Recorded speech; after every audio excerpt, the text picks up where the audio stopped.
오늘 은혜 받으실 하나님의 말씀은 우리 사무엘하 11장 1절에서 5절 말씀입니다.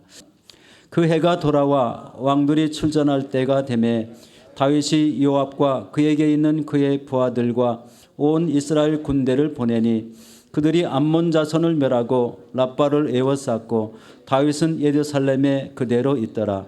저녁 때에 다윗이 그의 침상에서 일어나 왕궁 옥상에서 거닐다가 그곳에서 보니 한 여인이 목욕을 하는데 심히 아름다워 보이는지라.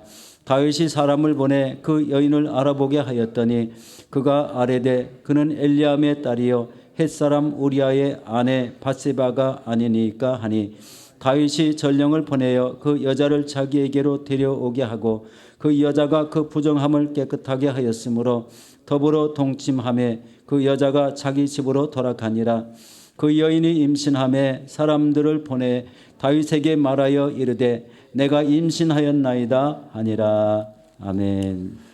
할렐루야. 우리 예수님 사랑하시면 아멘 하시겠습니다. 아멘. 우리 함께 합니다. 하나님도 나를 죽기까지 사랑하십니다. 아멘. 오늘 저는 사무엘하 11장 1절로 5절 말씀을 통해서 다윗의 교만과 회개라는 제목으로 함께 은혜를 나누고자 합니다. 지난주에는 나는 사울인가 다윗인가 라는 제목으로 함께 은혜를 나누면서 사울의 삶과 다윗의 삶을 비교했습니다. 사울과 다윗은 참 비슷한 점이 많이 있었습니다. 둘 다 외모가 좋았고 효심도 있고 겸손했고 인내심이 있고 신앙도 좋고 용감했고 그리고 사무엘 선지자에게 기름 부음을 받아서 이스라엘의 둘 다 왕이 되었습니다. 두 사람은 하나님 보시기에 참 왕이 될 수 있는 좋은 성품, 좋은 마음을 갖추고 있었습니다. 그런데 왕이 되고 나서 시간이 흐르면서 좀 그렇지 못한 부분들이 나타났습니다. 첫째로 사울은 처음에 가졌던 그 좋은 마음, 좋은 성품을 끝까지 가지고 가지 못했어요. 그는 교만해졌습니다. 하나님을 의지하기보다는 자신이 하나님보다 더 앞서갔습니다. 블레셋과의 전쟁을 앞두고 제사를 하나님께 올려드려야 했는데 그 제사를 드리는 과정에서 하나님을 의지하려는 마음보다 그냥 제사를 드리는데 집중되어졌어요. 그 자체를 중요하게 생각했어요. 그러니까 제사를 드리기만 하면 된다고 생각한 거죠. 제사를 드리는 것은 하나님의 도움을 구하고 하나님을 의지합니다라는 의미였습니다. 그런데 그런 마음이 부족하니까 그냥 상황이 다급해져서 어쩔 줄 몰라 할 때 사무엘을 기다리지 않고 그냥 자신이 직접 제물을 가져와서 하나님께 번제로 제사를 드려버린 거예요. 다시 말해서 사울은 하나님을 믿습니다. 하나님을 신뢰합니다. 라고 말했지만 끝까지 하나님을 신뢰하지 못하고 자기의 힘으로 자신의 능력으로 자기가 스스로 자기의 길을 만들고 지켜내려고 했다는 거예요. 그것이 사울에게는 교만의 시작이 되고 말았습니다. 하지만 하나님은요, 사울에게 한 번 더 기회를 주기 원하셨어요. 악한 이 아말렉 사람들을 한 명도 남기지 말고 다 쳐서 죽이고 모든 가축들, 짐승들도 다 죽이라고 말씀하셨어요. 그런데 사울은 아각 왕은 사로잡아 오고 좋은 가축들은 골라서 그대로 끌고 돌아옵니다. 더군다나 돌아오는 길에 갈멜에다가 자기 이름으로 기념비까지 세우고 오는 거예요. 사무엘이 찾아왔을 때는 하나님께서 말씀하신 대로 시키는 대로 다 했습니다 라고 보고를 하죠. 하지만 사무엘은 왕이 스스로 작게 여길 때에, 스스로 낮게 여길 그때에 이스라엘 지파의 머리가 되지 아니하셨나이까 라고 하나님을 의지하지 않는 그 교만을 꾸짖었습니다. 그리고 돌아서는 그 사무엘을 사울이 그냥 확 잡아당기는 바람에 옷이 부욱하고 찢어졌는데 그리고 하는 말이 내가 범죄하였을지라도 내가 죄가 있더라도 이제 청하옵나니 내 백성의 장로들 앞에 이스라엘 앞에서 나를 높이사 나와 함께 돌아가서 내가 당신의 하나님 야훼께 경배하게 하소서라고 말합니다. 회개하기보다 오히려 자신을 백성들 앞에 높여달라고 부탁한 거예요. 사울은 자신이 잘못됐다는 것을 알았지만 그 죄를 회개하진 않았습니다. 사무엘의 순종이 제사보다 낫다라고 권면했지만 들을 귀가 없었습니다. 자기의 내면의 세계를 내면을 바라보지 못했어요. 마지막 블레셋과의 전쟁을 앞두고도요, 신접한 여인 그 무당을 찾아가서 사무엘의 영을 끌어올리라고 한 후에 그 귀신이 꾸짖는 소리를 듣고 완전히 마음 빼앗겨서 마지막으로 회개할 수 있는 그 기회마저 놓쳐버렸어요. 결국 사울은 하나님께 버림받았습니다. 그리고 블레셋과의 전쟁 가운데 결국은 너무나도 허무하게 스스로 칼을 꺼내 그 앞에 엎드려짐으로 결국 마지막을 맞이했습니다. 지난주에 살펴봤던 다윗의 삶은 왕이 되기 전까지의 삶이었어요. 다윗도 혼자서 자기 생각대로 그냥 사울을 피해 블레셋 적국의 망명에서 시글락에 조용히 살면 되지 않겠나라고 생각했어요. 그런 실수를 했죠. 그 일로 인해 이 아말렉 사람들이 다윗과 남자들이 다 함께 블레셋과 전쟁하러 가겠다고 간 사이에 시글락에 와서 불을 질러버리고 모든 아이들과 자녀들과 여인들을 다 잡아가 버렸어요. 가축들까지. 그때 자기와 함께 했던 백성이 다윗에게 화가 나가지고 돌로 쳐서 죽이려고 하죠. 다윗은 그때 하나님을 기억했다고 말합니다. 그 하나님으로 인해 힘을 얻었고 다시 일어나서 그 아말렉을 쫓아가 모든 자녀들과 여인들과 가축들을 되찾아오게 됩니다. 그것이 사울과 다른 다윗의 모습이었어요. 오늘은 우리가 다시 다윗의 삶을 볼 텐데 이제는 다윗이 왕이 된 후의 모습입니다. 그가 왕이 되고 나서도요, 안타깝게 그는 하나님 앞에서 또 여러 번 넘어지고 말았어요. 그 중에 하나가 오늘 읽은 본문에 나오는 말씀입니다. 다윗은 나이 30에 왕이 되었습니다. 그런데 그 다윗이 왕이 됐다는 이야기 들은 블레셋 사람들이 아니 다윗이 왕이 됐다고? 그러면서 다윗을 찾겠다고 잡겠다고 르바임이라는 골짜기에 확 몰려들어요. 여러분 한번 생각해 보세요. 이 사울을 피해서 도망온 다윗을 정말 골리앗까지 가드 사람, 블레셋 사람 골리앗까지 죽인 그 다윗을 가드왕 아기스가 내 부하로 삼아야 되겠다는 속셈 하나로 시글락이라는 곳에 편안하게 살게 해줬어요. 그런데 블레셋이 싸워서 쓰러뜨렸던 사울 대신에 다윗이 왕이 됐다는 건 다시 블레셋을 대적하고 아기스 왕을 대적하겠다는 것과 같았어요. 그래서 다윗을 찾겠다고 찾아온 거예요. 성경은 그때 다윗이 하나님께 여쭈었다라고 말합니다. 사무엘하 5장 19절입니다. 한번 다 같이 읽어보겠습니다. 다윗이 야훼께 여쭈어 이르되 내가 블레셋 사람에게로 올라가리이까 야훼께서 그들을 내 손에 넘기시겠나이까 하니 야훼께서 다윗에게 말씀하시되 올라가라 내가 반드시 블레셋 사람을 내 손에 넘기리라 하신지라. 이제 막 왕이 됐어요.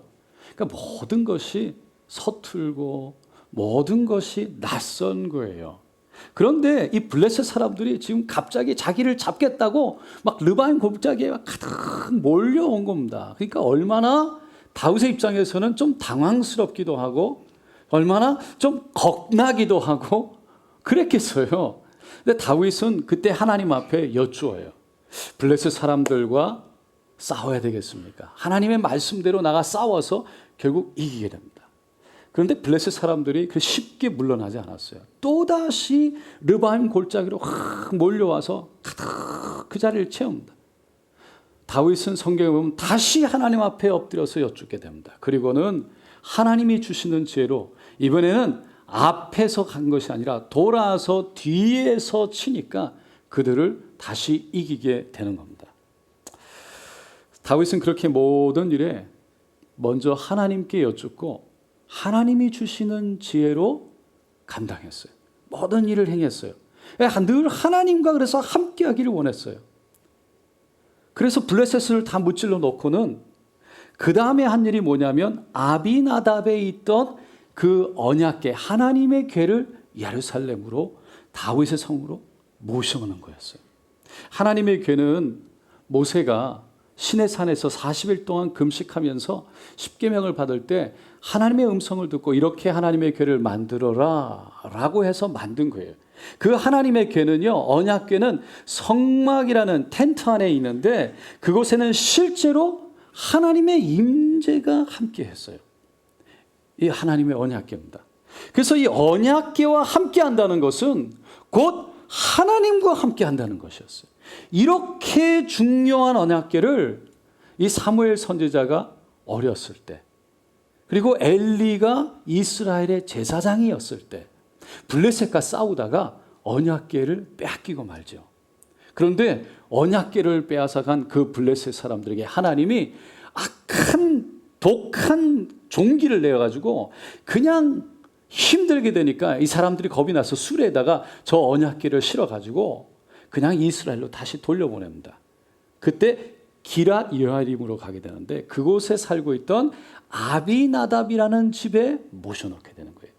그 언약궤를 하나님의 궤를 지금 다윗은 예루살렘으로 모셔오려고 합니다.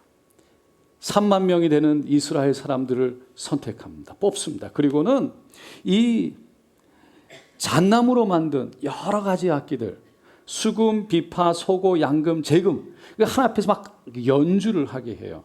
그리고는 이 그림처럼 이렇게 언약궤를 메고 이제 오는 겁니다. 성경은 그때 다윗이 하나님 앞에서 저 앞에서 막 힘을 다해서 옷이 막 흘러내릴 정도로 춤을 췄답니다.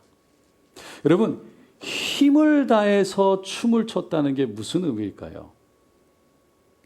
막 기분이 좋아서, 기분이 좋았겠죠. 막 감정적으로 그냥 그 감정을 다해서 췄다는 것일까요? 여러분, 다윗은 감정을 뛰어넘어서 힘을 다해서 의지를 다해서 춤을 춘 거예요. 그러니까 의지를 다했다는 건 온 몸으로 춤을 추며 하나님을 찬양하는데 여러분 막 추다 보면 힘들겠죠. 할렐루야.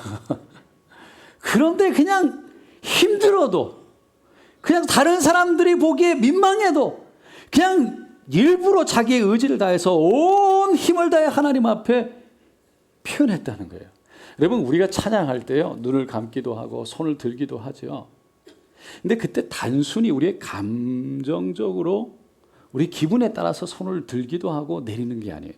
내가 올리고 싶다고 올리고 내리고 싶다고 내리는 것보다 내가 어떤 상황에 있든 내가 어떤 어려움에 있든 어떤 마음에 있든 그분께서는 하나님은 그것과 상관없이 찬양받기에 합당하신 분이시기에 그분은 우리의 찬양을 받기에 합당하시기에 그분 앞에 손을 들고 찬양하는 것입니다. 다윗이 그렇게 옷이 흘러내릴 정도로 힘을 다해서 춤을 추는 모습을 본 사울의 딸 미갈이요, 다 끝나고 나서 다윗에게 이렇게 핀잔을 줘요. 이스라엘 왕이 오늘 얼마나 영화로우신지 방탕한 자가 염치 없이 자기의 몸을 드러내는 것처럼 오늘 그의 신복 계집종의 눈앞에서 몸을 드러내셨도다. 그때 다윗이 이렇게 얘기합니다. 이는 야훼 앞에서 하나님 앞에서 한 것이니라. 다윗은 하나님 앞에서 온 힘을 다해 하나님을 찬양한 거예요. 다윗은 그만큼 하나님 앞에서 다른 사람들이 나를 어떻게 생각하느냐에 관심을 두기보다는 오직 하나님을 높이는 데 모든 관심이 있었던 거예요. 그래서 그렇게 기뻐하고 하나님의 궤를 예루살렘으로 모셔왔던 겁니다. 그런데 그 하나님의 궤를 모셔오고 나니까 한 가지 고민이 생기게 됐습니다. 그게 뭐냐면 자기는 좋은 집에서 사는데 이 하나님의 교회는 조그마한 텐트 안에 그 안에 너무 초라한 모습으로 있는 거예요. 그게 마음에 걸렸어요. 그래서 하나님의 교회가 있는, 하나님의 임재가 있는, 하나님이 거하시는 집 성전을 좀 만들어야 되겠다라고 생각합니다. 하지만 하나님은 나단 선지자를 통해서 이렇게 말씀하세요. 내가 언제 백향목으로 만든 멋진 집을 지어달라고 했느냐? 지금까지 백성들과 함께 성막에 있었듯이 그렇게 하겠다라고 말씀합니다. 하지만 그 다윗의 마음이 어떤 마음인 줄 알았기 때문에 다윗 다음에 그 아들 때의 성전을 짓게 될 것이고, 그리고 이스라엘도 견고하게 될 것이다. 성경은 그때 다윗이 하나님의 임재 가운데 들어갔다라고 말합니다. 그리고 기도하기를, 주 야훼여 나는 누구이오며 내 집은 무엇이기에 나를 여기까지 이르게 하셨나이까. 하나님의 은혜입니다. 나 같은 사람을 여기까지 이렇게 인도하셨습니까? 하나님 감사합니다. 하나님을 찬양하는 거예요. 다윗은 자신이 성전을 짓지 못할 것이다 라는 하나님 말씀 앞에 아무 말 하지 않고 그대로 순종합니다. 그리고 하나님 말씀대로 자신의 집에 하나님의 복이 임해서 온전히 영원히 하나님 앞에 있게 달라고 간절히 기도해요. 그때부터 다윗에게 놀라운 하나님의 복이 임하기 시작합니다. 8장에 보니까 블레셋 사람들에게 항복을 받아내고 모압과 아람 사람들에게서 싸워 이겨 조공을 받게 됩니다. 다윗은 전쟁에서 얻은 전리품, 조공을 받은 것, 은과 금을 가지고 하나님 앞에 드리게 돼요. 그리고 다시 에돔 사람들과 싸워서 이기고 암몬 사람과 암몬이 그 고용한 아람 사람들과 함께 싸워서 이깁니다. 사무엘하 8장에 6절과 14절에 다윗이 어디로 가든지 야훼께서 이기게 하시니라 2번이나 반복해서 말씀하세요. 그만큼 하나님이 다윗이 어디로 가든지 함께 하실 뿐만 아니라 이기게 하시고 승승장구하게 하시는 거예요. 하나님의 복을 부어주셨어요. 그런데 그때 오늘 우리가 읽은 본문 말씀 사무엘하 11장의 일이 일어납니다. 오늘 본문은 다윗이 직접 전쟁에 나가서 암몬과 그 암몬이 고용한 아람 사람들과 싸워서 이겼어요. 그런데 또다시 싸움을 걸어오는 암몬들에게, 암몬 사람들에 대해서 그냥 군대 장관 요압과 이스라엘 군대만 내보냅니다. 자신은 예루살렘에 남아있게 됐어요. 그런데 하루 저녁 그 왕궁 위 옥상을 거닐다가 이렇게 내려다 보니까 한 여인이 목욕을 하고 있는 겁니다. 그 모습이 너무 아름답게 보였어요. 그 사람을 보내가지고 누군지 알아봤더니 우리아의 아내 밧세바라는 거예요.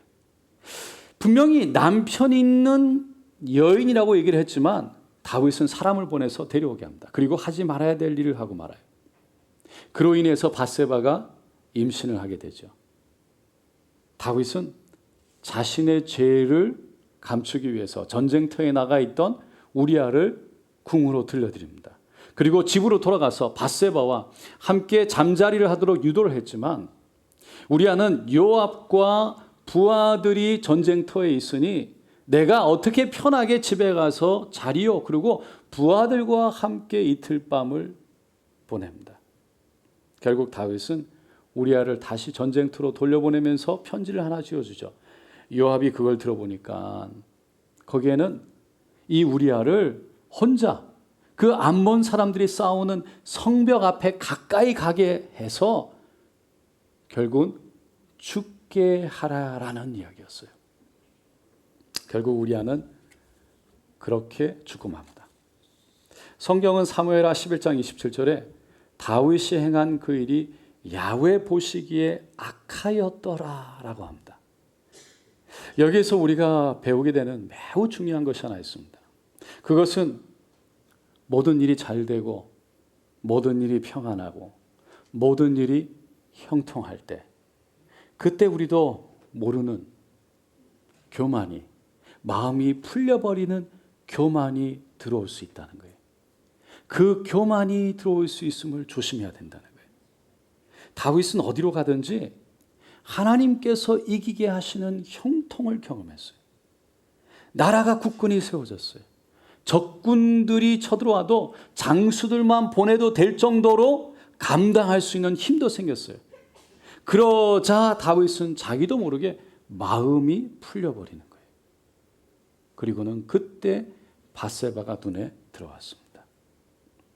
여러분, 혹시 여러분도 이런 경험을 해본 적이 있으세요? 아, 이제는 좀 된 것 같다. 아, 이제는 좀 쉬어도 되겠다. 드디어 나는 여기까지 왔구나. 그런 생각이 들 때 주위를 돌아보고 뭐 좀 재밌는 거 없나? 지금까지 여행도 못 다니고 살았는데 여행도 좀 다닐까? 지금까지 그래도 좀 아끼고 힘들게 살았는데 맛있는 것도 좀 먹고 좀 누리며 살까? 내가 사고 싶은 거 못 사고 그렇게 살았는데 차도 좀 바꾸고 내가 사고 싶은 것도 좀 사고 그리고 막 그래 좀 누리며 살까? 그때 그 순간 하나님을 잊어버리고 하나님과 함께 하던 그 손을 놓고 하나님과 상관없는 삶을 살고 싶은 유혹이 오는 것을 경험해 보셨어요? 우리가 힘들고 어려울 때는 그렇게 주님 앞에 나와서 기도하고 주님을 찾고 찾았지만 경제적으로 조금 나아지고 자녀들도 다 크고 걱정들이 하나둘 조금씩 줄어들고 이제는 하나님이 그렇게 의지하지 않아도 하나님을 그렇게 잊지 않아도 그냥 내 삶이 저절로 굴러갈 것 같은 그냥 되어질 것 같은 그 상황. 그 상황이 그때가 가장 위험한 때라는 거예요. 지난주에 주일 예배 오신 성도님이요. 아이들까지 해서 1000명이 조금 못 됐어요. 주일날 그 보고를 받고 제 마음이 너무 기뻤습니다. 그리고는 저도 모르게 제 마음이 풀려버렸어요. 여러분 기억하시겠지만 딱 1년 전이죠. 3월 22일 작년에 성도님들 없이 영상으로 예배를 몇 달간 드렸습니다. 그리고는 다시 성전문이 열리고 성도님들이 처음으로 함께 예배를 드렸는데 1부, 2부, 3부 합쳐서 100여 명 정도 수준이었어요. 그 정도만 함께 했어요. 그래서 교회가 앞으로 얼마나 회복될 수 있을까 걱정이 되지 않을 수가 없었습니다. 근데 시간이 가면서 조금씩 성도님들이 나오기 시작하셨어요. 그러더니 지지난 주일에는 부활주일이라서 그랬는지 정말 많이 나오셨어요. 그 제 마음속에 이제는 됐구나. 이제는 괜찮구나. 그 생각이 들었어요. 그러자마자 제 마음이 쑥 풀려버렸어요. 그걸 월요일 아침에 일어나서 엎드려 기도하는데 하나님이 깨닫게 하셨어요. 주일 저녁에 제 마음이요. 하나님, 너무 좋습니다. 이제 좀 쉴게요. 지금은 제가 좀 개인 시간입니다. 하나님. 제 개인 시간 좀 가질게요. 제가 하고 싶은 거 할래요. 하나님, 페이스북도 좀 보고 아이들 방학이니까 좀 재밌는 것도 좀 하고 제 개인 시간이니까 참견하지 마시고 그냥 좀 옆에 가만히 계세요. 그게 제 마음이었다는 거예요. 그냥 옆에 좀 가만히 계시라는 건 하나님, 지금은 하나님이 제가 필요한 게 아닙니다. 하나님, 지금 제가 하나님 별 필요하지 그냥 나 혼자 있게 좀 내버려 두세요. 라고 말하는 것과 동일하다는 거였어요. 그리고 그 마음이 바로 교만이라는 겁니다. 교만은 우리가 스스로 다른 사람들보다 높게 여기는 것만이 교만이 아니래요. 하나님을 의지하지 않으려는 마음이 교만이라는 거예요. 그걸 알게 하셨어요. 그리고 그때가 위험할 때라는 것을 오늘 본문 말씀을 통해서 보여주셨습니다. 우리 안에 교만이 들어오면요, 순간 하나님과 동행하는 것을, 하나님의 손을 잡는 것을 놓으려고 해요. 하나님을 의지하는 그것을 쉬고 싶게 해요. 왜 그러냐면 그러지 않아도 될 것 같으니까. 그것이 교만이라는 거예요. 그 마음이 우리는 조금만 내가 잘했다 조금만 내가 수고했다, 조금만 내가 뭔가를 이뤘다 라고 생각이 드는 순간 그냥 하나님 없이 할 수 있는 것 같은, 괜찮아요 하나님, 금방 교만한 마음이 우리 안에 들어온다는 거예요. 어느 순간 우리는 벌써 교만해져 있어요. 그만큼 교만에 빠지기가 쉽다는 거예요. 여러분, 그렇다고 우리가 쉼을 갖지 말라는 것이 아니고 쉼이 필요 없다는 게 아니에요. 다만 주님과 함께 쉬는 것과 주님 없이 내 마음대로 내 뜻대로 쉬는 것과는 분명히 차이가 있다는 겁니다. 제가 신앙생활에 대해서 자주 하는 말씀이 있습니다. 신앙생활이란 예수님과 함께 사는 것입니다. 그냥 사는 거예요. 신앙생활이란 주님의 손을 그냥 꼭 잡고 그냥 같이 사는 거예요. 교회에 나와서 열심히 일한다고 신앙생활이 아니고, 교회에 나와서 열심히 섬기고 봉사한다고 신앙생활이 아니라, 교회에서만 예수를 찾고 교회 문을 나가서는 순간 예수님 수고하셨습니다, 제 뒤에 좀 서시죠, 이제는 제 뜻대로 살겠습니다. 그리고서는 다시 주일날 와서 예수님 이제 옆에 앉으시지요. 예수님 손 찾고 예수님 제 손 잡으시죠. 그러는 게 신앙생활이 아니라는 거예요. 예수와 함께 일을 하고, 예수와 함께 공부하고, 예수와 함께 말을 하고, 예수와 함께 사람들을 대하는, 그 주님과 함께 그냥 사는 거예요. 그게 신앙생활이라는 거예요. 내 안에 예수가 없으면 아무것도 아닌 거예요. 그래서 주님과 함께 하는 것이 중요해요. 근데 우리도 모르게 자꾸 주님의 손을 놓고 쉬려고 할 때가 많다는 거예요. 주님은 그때가 위험하다. 그때가 위험하다. 그래서 사도 바울이요, 빌립보 3장 12절에 이렇게 고백합니다. 다 같이 읽어보겠습니다. 내가 이미 얻었다 함도 아니요 온전히 이루었다 함도 아니라 오직 내가 그리스도 예수께 잡힌 바 된 그것을 잡으려고 달려가는, 내가 이미 이루었다, 이미 온전히 이루었다, 다 했다, 괜찮다 라는 것이 아니라는 거예요. 그 사도 바울이 그렇게 하나님의 일을 많이 했는데도 그는 오직 겸손한 가운데 그가 잡고자 했던 건 오직 예수 안에 있기를 원하는 거였어요. 그 예수님 안에 있기를 위해서 내가 달려간다는 거예요. 예수가 없으면 아무것도 아니에요. 사도 바울은 늘 자기 마음이 교만에 빠지지 않으려고 노력했어요. 우리도 그래야 되는데, 문제는 우리 마음에 어떤 마음이 들어오는지를 알아채는데, 깨닫는 게 좀, 내 마음에 어떤 마음이 있는지를 그걸 깨달아내는 게 쉽지가 않아요. 내 안에 교만이 들어왔는지, 어떤 마음인지. 사무엘하 마지막 장인 24장에 가면 다윗이 나이가 들어서 노년에 인구 조사를 합니다. 그것도 요압에게 막 빨리 해오라, 재촉해서 인구 조사를 해오게 해요. 그래서 9개월 20일에 걸쳐서 요압과 그 함께하는 그 군인들이 함께 가서 온 이스라엘 전국을 다 돌아다녀가지고 인구 조사를 해옵니다. 요압이 다윗에게 들어가서 이스라엘에 칼을 뺄 수 있는 자, 칼을 빼고 담대한 자가 80만 명이고 유다 사람들 중에서는 50만 명입니다라고 보고를 해요. 근데 그 보고를 듣고 그제서야 다윗이 자신의 인구조사를 그렇게 재촉해서 하게 했던 이유가 칼을 빼고 전쟁터에 나갈 수 있는 백성이 몇 명이나 되는지를 알고 싶었기 때문이라는 것을 깨닫게. 다시 말해서 자신의 힘이 얼마나 되는지 그거 알고 싶었던 거예요. 그 교만한 마음이 들어왔다는 거예요. 그러니까 하나님을 의지하기보다, 전쟁이 하나님께 있다는 것보다 내가 얼마나 많은 사람들과 함께해서 전쟁이라도 이길 수 있을지 사람을 의지하는 마음이 그 안에 있었다는 거예요. 근데 그것을 다윗은요, 9개월, 20개월, 20일이 지난 그 오랜 세월이 지난 그 인구조사를 다 마치고 나서 보고를 들을 때 깨달았다는 거예요. 그만큼 우리 자신의 마음을 돌아보고 깨닫는 것, 내 안에 어떤 마음이 있는지를 깨닫는 거 쉽지 않아요.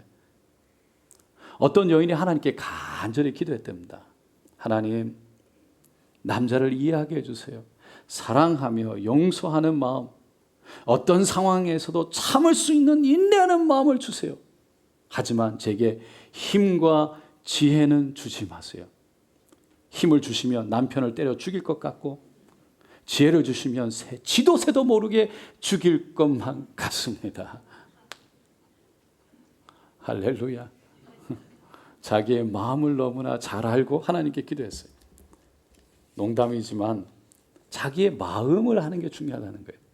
여러분, 다윗이 사울과 달랐던 것이 이런 부분에 있었어요. 자신의 마음에 교만이 들어오는 것을 결국 깨달았을 뿐만 아니라 그것을 깨닫는 순간 하나님 앞에 회개를 했습니다. 밧세바를 범하고 남편 우리아를 죽였을 때 선지자 나단이 찾아와서 어찌하여 당신이 야훼의 말씀을 업신여기고 나 보기에 하나님 앞에서 악을 행했습니까? 라고 얘기했을 때 다윗은 그 말을 듣는 순간 그대로 무릎을 꿇었습니다. 그리고 외쳤어요. 내가 야훼께 범죄하였나이다. 그리고는 금식하며 하나님의 은혜를 구했습니다. 인구 조사를 하고 자신 안에 들어온 교만을 깨닫게 되는 순간, 시간이 비록 많이 갔지만 그는 하나님 앞에 이렇게 기도합니다. 사무엘하 24장 10절입니다. 다 같이 읽겠습니다.